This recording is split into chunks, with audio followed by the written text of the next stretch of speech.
Namanya Tuhanku, menara yang teguh, kota benteng perlindunganku,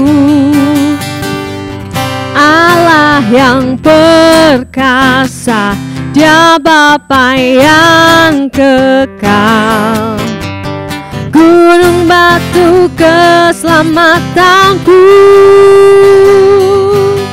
Engkau yang termulia di bumi di surga, termasyur perkasa selamanya. Engkau yang berkuasa di dalam segala hal, ada kuasa dalam nama Yesusku.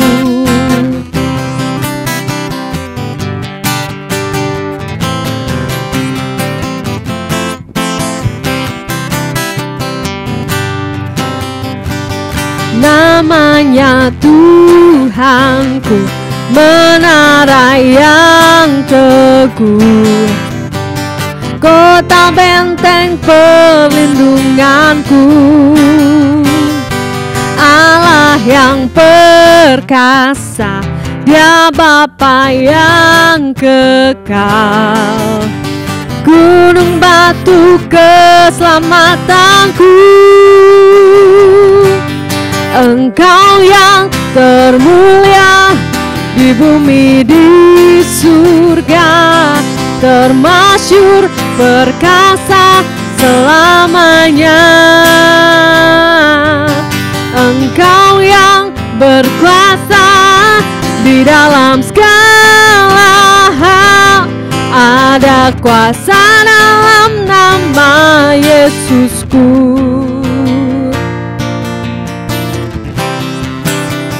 Namamu nama di atas segala nama Tuhan.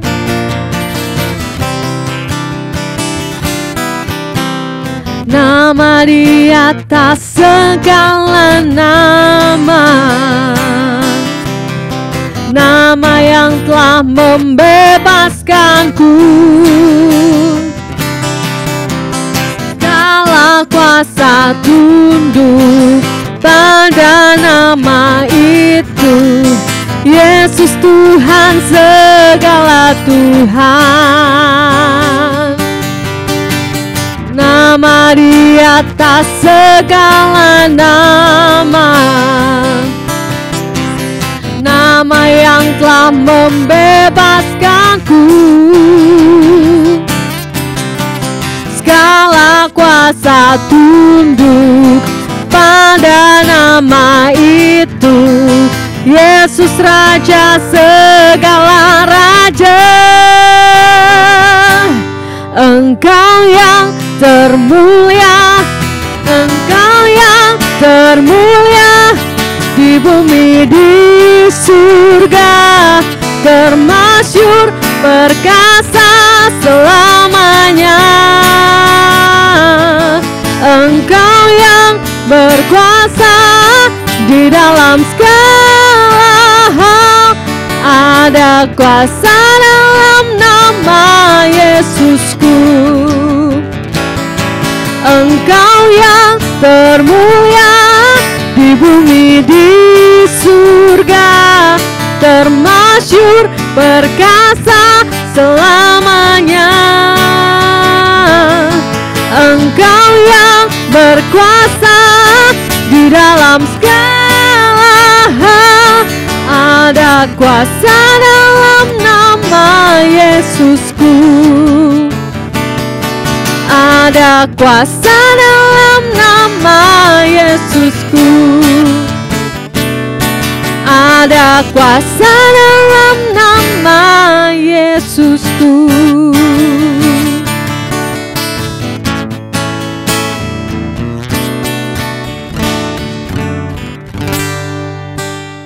Shalom, Bapak Ibu, Oma Opa, Om Tante dimanapun juga kita semua berada. Kembali kita jumpa dalam ibadah Humas Berkat secara online hari ini. Dalam segala keterbatasan kita masih bisa berjumpa secara online, mengucap syukur buat waktu dan kesempatan, buat kesehatan, kekuatan yang masih Tuhan berikan buat kita semua. Kita akan masuk dalam firman Tuhan ya. Kita akan doa sama-sama. Tundukkan kepala kita semua, kita satukan hati kita dimanapun juga kita semua berada. Bapa di sorga, terima kasih buat kesempatan pada hari ini. Kami masih bisa melaksanakan ibadah walaupun secara terbatas lewat online. Namun kami sungguh yakin Allah yang tidak terbatas akan menghampiri kami, melawat kami semua. Dimanapun juga Bapak Ibu, Om Tante, Oma Opa, semua saudara-saudara seiman berada. Dan kami semua akan sama-sama diberkati oleh firman Tuhan yang akan kami dengar bersama-sama. Waktu yang singkat kami serahkan ke dalam tangan Tuhan. Urapilah, berkatilah kami semua. Dalam nama Tuhan Yesus Kristus. Haleluya. Amin. Puji Tuhan. Hari ini kita akan coba untuk melihat firman Tuhan. Kita akan kembali buka Alkitab kita sama-sama. Dimanapun juga jemaat Tuhan Anda semua berada. Kita akan buka dalam Matius 6. Matius 6 tentang hal kekhawatiran. Saya akan bacakan mulai ayat 25 ya. Matius 6 ayat 25 mulai dikatakan, "Karena itu aku berkata kepadamu, janganlah khawatir akan hidupmu, akan apa yang hendak kamu makan atau minum, dan janganlah khawatir pula akan tubuhmu, akan apa yang hendak kamu pakai. Bukankah hidup itu lebih penting daripada makanan, dan tubuh itu lebih penting daripada pakaian? Pandanglah burung-burung di langit yang tidak menabur dan tidak menuai, dan tidak mengumpulkan bekal dalam lumbung, namun diberi makan oleh Bapamu yang di sorga. Bukankah kamu jauh melebihi burung-burung itu? Siapakah di antara kamu yang karena kekhawatirannya dapat menambah sehasta saja pada jalan hidupnya? Dan mengapa kamu khawatir akan pakaian? Perhatikanlah bunga bakung di ladang yang tumbuh tanpa bekerja dan tanpa memintal. Namun aku berkata kepadamu, Salomo dalam segala kemegahannya pun tidak berpakaian seindah salah satu dari bunga itu. Jadi jika demikian Allah mendandani rumput di ladang yang hari ini ada dan besok dibuang ke dalam api, tidakkah ia akan terlebih lagi mendandani kamu, hai orang yang kurang percaya?" Sampai sini dulu ya. Firman Tuhan yang kita baca ini bicara mengenai kekhawatiran ya. Siapa sih yang gak pernah khawatir? Ya. Saya pernah khawatir, Bapak Ibu, Oma Opa, Om Tante, kita semua, saudara-saudara, walaupun kita disebut orang beriman, tapi kadang-kadang memang secara manusia kita bisa khawatir. Khawatir adalah sesuatu yang lumrah dalam kehidupan kita. Namun pertanyaannya, apakah kita akan ikuti rasa khawatir itu atau kita lawan rasa khawatir itu? Adakah iman yang lebih besar daripada rasa khawatir, atau sebaliknya, iman yang dikalahkan oleh kekhawatiran? Hari ini kita mencoba untuk melihat firman Tuhan. Yesus berkata, janganlah kamu khawatir tentang apa akan hidupmu. Janganlah khawatir akan hidupmu. Spesifiknya tentang apa yang hendak kamu makan atau minum. Jangan khawatir akan tubuhmu, akan apa yang hendak kamu pakai. Jadi ya, kita itu akan lebih cenderung khawatir tentang makanan, tentang minuman, tentang pakaian. Artinya kita masih bisa makan apa enggak, Kita minum apa, tentang apa yang kita pakai, mulai dari rumah yang kita pakai, baju yang kita pakai, uang yang kita pakai, tubuh yang kita pakai, dan semua yang kita pakai selama ada di dalam dunia ini. Kita akan lebih cenderung tentang hal-hal itu. Lalu Yesus berkata, sambil dia bertanya sebetulnya, bukankah hidup itu lebih penting daripada makanan, dan tubuh itu lebih penting daripada pakaian? Jadi begini, kalau ada muncul kekhawatiran dalam hidup kita, yang saya katakan tadi, hal yang lumrah dan wajar dan manusiawi, pertanyaannya selanjutnya adalah apakah kita akan ikuti rasa khawatir itu atau kita lawan? Kalau kita ikuti, maka Tuhan berkata, hai engkau orang yang kurang percaya, karena iman kita dikalahkan oleh rasa khawatir. Tapi kalau kita lawan, maka kita akan mulai berpikir ulang. Apa sih yang kita khawatirkan? Apa yang saya khawatirkan? Apa yang oma opa khawatirkan? Apa yang bapak ibu khawatirkan? Apa yang saudara-saudara dan saya khawatirkan? Kalau kita cek dan reject, kita mengulur, apa sih yang kita khawatirkan? Pasti ujung-ujungnya dari hal yang remeh-temeh, yang receh tentang makanan dan minuman, sampai tentang pakaian, ya, rumah yang kita pakai, uang yang kita pakai, kendaraan yang kita pakai, benda-benda materi yang kita pakai, kita akan dikhawatirkan oleh rasa atau oleh benda-benda tersebut.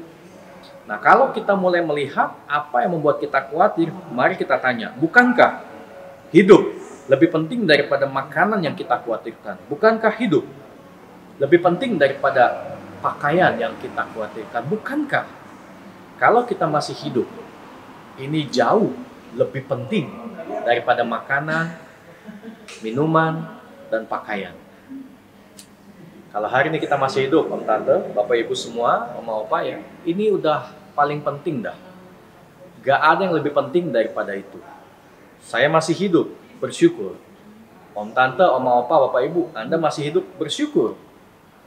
Karena kita masih hidup, pasti ada masalah. Dalam makanan, dalam minuman, dalam pakaian.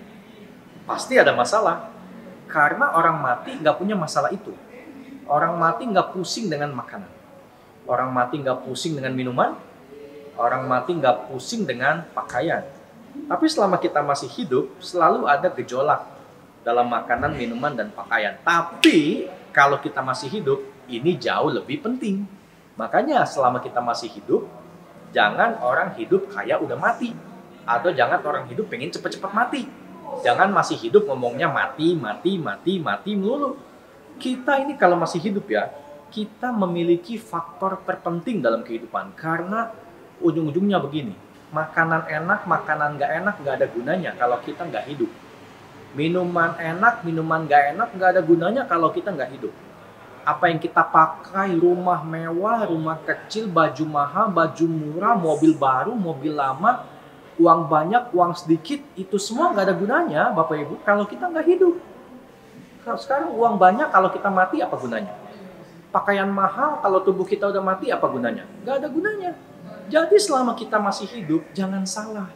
Jangan sampai iblis menipu pikiran kita dengan menaburkan benih kekhawatiran pada hal-hal yang mensupport kehidupan, bukan yang menjadi esensi kehidupan. Esensi kehidupan adalah Tuhan dalam hidup kita. Kalau saya masih hidup, ini karena Tuhan ada di hidup saya. Kalau Bapak, Ibu, Om, Tante, Om, Opa masih hidup, itu karena Tuhan ada di hidup kita. Maka selama kita masih hidup, hargailah kehidupan itu. Jangan karena makanan, minuman, dan pakaian membuat esensi kehidupan jadi hilang. Isinya cuma komplain, isinya cuma mengeluh, isinya malah bersungut-sungut tentang makan, minum, dan pakai. Selama kita masih hidup, kita mendapatkan hal yang paling penting. Dan apa yang ada dalam tubuh kita, Alkitab katakan, bukankah tubuh lebih penting daripada pakaian? Hidup lebih penting daripada makanan. Tubuh lebih penting daripada pakaian. Jangan sampai makan, minum, dan pakai membuat hidup kita merana dan tubuh kita sakit-sakitan karena salah berpikir. Sekarang gini deh, kita lihat orang punya mobil mewah. Waduh, dia pakai mobil mewah yang mahal harganya. Sementara kita kemana-mana jalan kaki. Berapa banyak kita mengeluh karena perkara mobil ini. Kita berdoa, Tuhan, kapan sih aku punya mobil mewah, semewah mobil dia, kapan sih Tuhan? Lalu kita mulai mengeluh dengan kaki kita, bilang cepet capek lah, cepet pegel lah, kemana-mana jalan kaki lah, kemana-mana mesti naik Gojek, naik Grab. Tuhan, komplain lah kita sama Tuhan. Tuhan, kapan punya mobil mewah? Kita merasa hidup kita begitu menderita, merana karena kita nggak punya mobil mewah, semewah mobil tetangga kita. Sekarang saya mau tanya, mau nggak kaki kita nih, yang suka pegel ini, yang suka encok ini, yang suka kita keluhkan ini, kita tukar dengan mobil itu? Mau apa nggak? Artinya gini, kaki kita lepaskan, ganti. Kasih mobil buat kita. Kita beli mobil itu pakai kaki kita. Nggak punya duit kan buat beli? Nah, ganti kaki kita kasih sama dia. Dia kasih mobil. Mau apa nggak? Pasti nggak mau. Pasti kita nggak mau tukar kaki kita dengan mobil mewah itu. Kenapa? Karena kaki ini lebih berharga daripada mobil itu. Itu yang Yesus katakan. Bukankah hidup ini atau tubuh ini lebih penting daripada makanan dan juga pakaian? Memang mobil dia mewah, memang pakaian dia mahal, memang rumah dia besar. Tapi kalau kita masih punya tubuh, kita masih hidup, kita ini harus bersyukur. Katakan sama-sama 2, 3, bersyukur. Oma, opa, om, tante, bapak, ibu semua bersyukur. Orang punya apa, pakai apa, makan apa, minum apa, bukan urusan kita. Urusan kita adalah hidup ini nih, kita urus. Kalau Tuhan masih kasih kita nafas di hidung kita, jantung masih berdetak, paru-paru masih bisa bernafas, ginjal masih bisa mengerjakan tugas-tugasnya, darah masih mengalir, otak masih berpikir. Ini hidup yang kita punya. Kita masih punya tubuh walaupun karena faktor usia mungkin udah mulai keriput, tenaga kita mulai lemah, tapi kan kita masih hidup. Selama kita masih hidup, jangan sia-siakan waktu yang ada. Jangan sia-siakan kesempatan ini. Karena sekali lagi ya, seenak apapun makanan, semewah apapun minuman, semahal apapun yang kita pakai, yang orang pakai, itu nggak ada gunanya kalau kita nggak hidup dan tubuh ini sudah mati. Selama kita masih hidup dan masih punya tubuh, janganlah kamu khawatir. Itu kata firman Tuhan. Coba pandang burung di langit yang tidak menabur dan tidak menuai dan tidak mengumpulkan bekal dalam lumbung, namun diberi makan oleh Bapamu yang di sorga. Bukankah kamu jauh melebihi burung-burung itu? Artinya selama burung masih hidup, memang dia nggak menabur dan nggak menuai. Tapi kan burung ada di langit, artinya apa? Dia eksis sebagai burung. Ingat, burung bukan di laut. Burung bukan di darat. Burung ada di langit, artinya burung yang hidup ada di langit. Burung yang mati jatuh ke tanah atau jatuh ke laut binasa.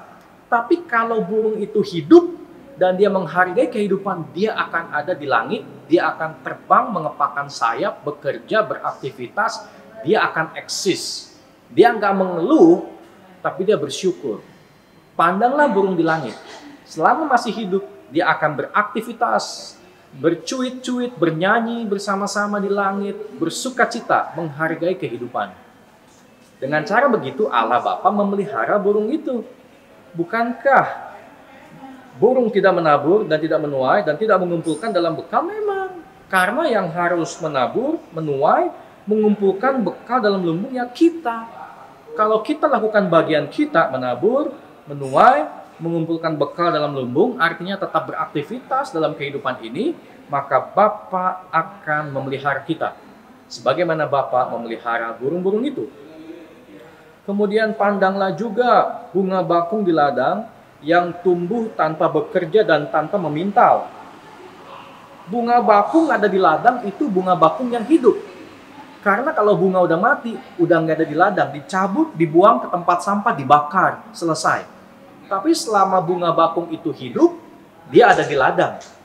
Artinya dia beraktivitas, bersukacita dengan kehidupan yang Sang Pencipta berikan bagi bunga itu, dan dia akan mulai bertumbuh.